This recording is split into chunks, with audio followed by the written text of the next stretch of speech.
नमस्कार दोस्तों, आप सभी का स्वागत करता हूं ओनली आईएएस में। हम लोग अपने सुप्रीम कोर्ट के जजमेंट के सीरीज को आगे बढ़ाते हुए अगले केस पे बात करेंगे, जिसका नाम है supreme court of India versus Subhash Chandra Agrawal case. देखिए, ये पूरा 10 साल केस चला था और 2019 में इसका जजमेंट आया था। अब इस जजमेंट के बारे में जानने से पहले हम लोग आरटीआई एक्ट के बारे में जानेंगे, क्योंकि ये जो पूरा केस है वो आरटीआई से रिलेटेड है। तो पहले हम लोग जानते हैं कि आरटीआई क्या है, उसके बाद हम इस केस का डिस्कशन करेंगे।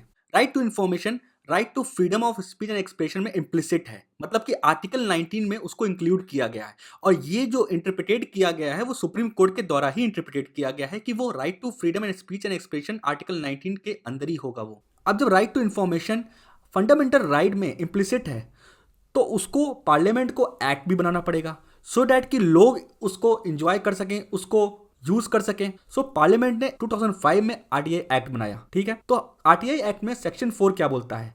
आरटीआई एक्ट में सेक्शन 4 बोलता है कि पब्लिक अथॉरिटी को खुद से ही, अपने आप से ही, अपनी जो इंफॉर्मेशन है उसको पब्लिक के सामने डिस्क्लोज करनी पड़ेगी।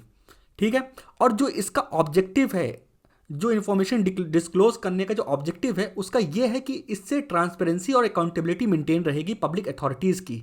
देखिए, ट्रांसपेरेंसी जो है ना बहुत इंपॉर्टेंट है पब्लिक अथॉरिटी की होनी, क्योंकि अकाउंटेबिलिटी अगर हमको इंश्योर करनी है तो ट्रांसपेरेंसी होना बहुत इंपॉर्टेंट है। अगर हमें ये नहीं पता होगा कि पब्लिक अथॉरिटी में फंक्शनिंग क्या हो रही है, उसमें क्या वर्क चल रहा है, किस तरीके से रन कर रहा है वहाँ काम, तो हम अकाउंटेबिलिटी को इंश्योर कैसे करेंगे? जब ट्रांसपेरेंसी मेंटेन रहेगी, मतलब कि हमें पता होगा कि वहाँ क्या हो रहा है, तभी ना हम क्वेश्चन कर सकते हैं। इसका मतलब तभी हम अकाउंटेबिलिटी को इंश्योर कर सकते हैं। तो उसके लिए ये बहुत इंपॉर्टेंट है। ठीक है, देखिए, हमारा एक नया प्रोग्राम स्टार्ट हुआ है, 1 year complete comprehensive UPSC preparation program start हुआ है। उसको आप लोग ज्वाइन कर सकते हैं। देखिए, उसमें आपको एनसीईआरटी के चैप्टर वाइज वीडियो लेसन मिलेंगे क्लास 6 से लेकर 12 तक, और एनसीईआरटी के बुक वाइज टेस्ट सीरीज मिलेंगी आपको, साथ में बेसिक आंसर राइटिंग की क्लासेस भी मिलेंगी, और आपको 300 प्लस वीडियोस मिलेंगे जो कि मेन सब्जेक्ट के होंगे। साथ ही साथ आपको special answer writing classes provide कराई जाएंगी, ऐसे राइटिंग की क्लासेस होंगी, उसके टेस्ट होंगे, और 8 मतलब कि 8 फुल लेंथ मेंस के टेस्ट सीरीज भी प्रोवाइड कराई जाएंगी। और जो कोर हमारा होगा वो 500 घंटे की वीडियो लेसन्स होंगे प्राइम सब्जेक्ट्स के, और जो भी नोट्स होंगे ओनली आईएएस के वो आपको घर तक पहुंचाया जाएगा डिलीवरी के थ्रू, और प्रीलिम्स की टेस्ट सीरीज भी प्रोवाइड कराई जाएगी आपको।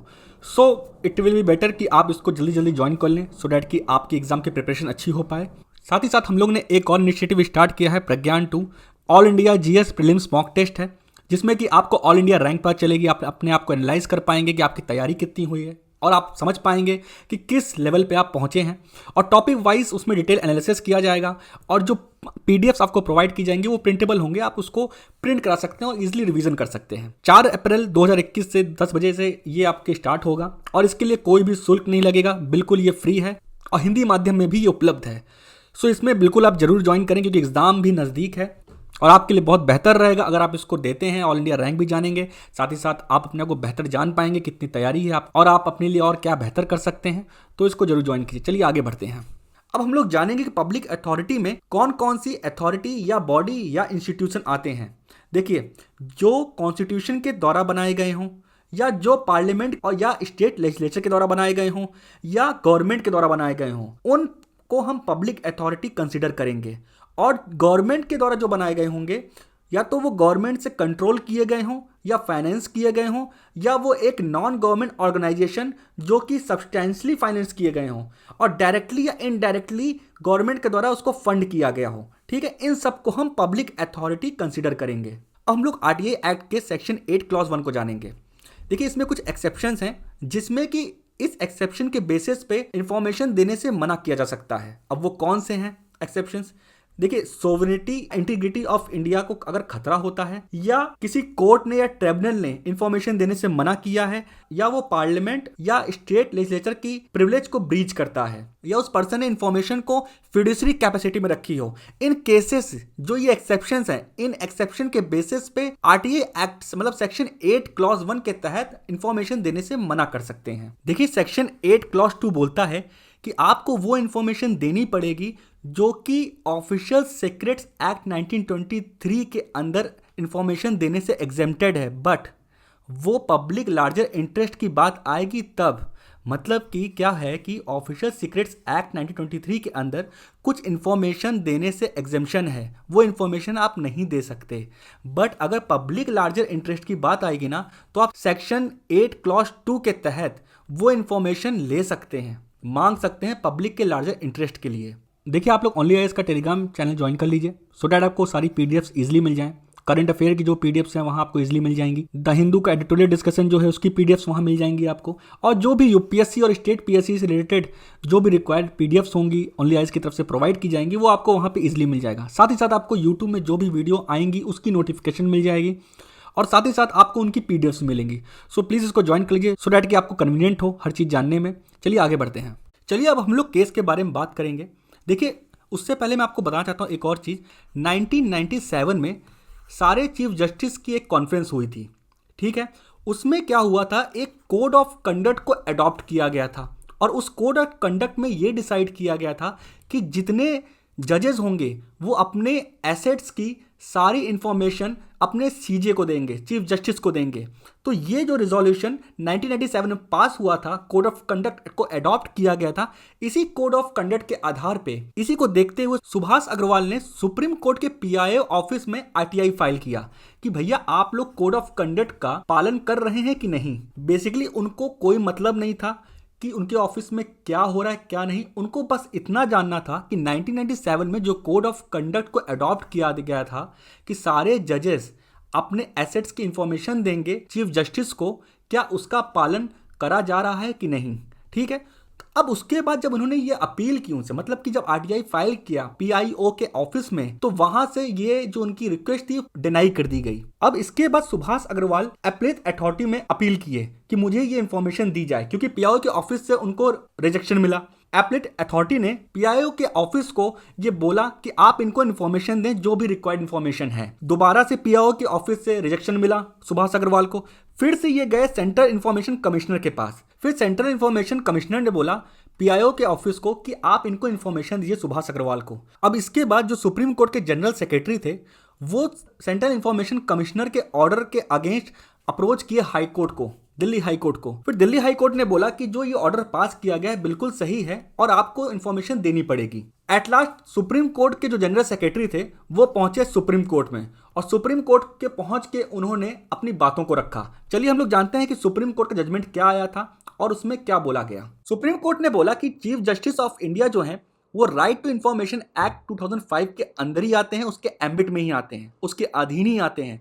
और सीजीआई जो है एक वो पब्लिक अथॉरिटी है आरटीआई एक्ट के अंदर, ठीक है। फिर सुप्रीम कोर्ट ने बोला कि सीजीआई को इंफॉर्मेशन देनी पड़ेगी, बट इंफॉर्मेशन देने का मतलब ये नहीं कि आप हर एक इंफॉर्मेशन मांगें, कि आप पर्सनल इंफॉर्मेशन मांगने लगेंगे।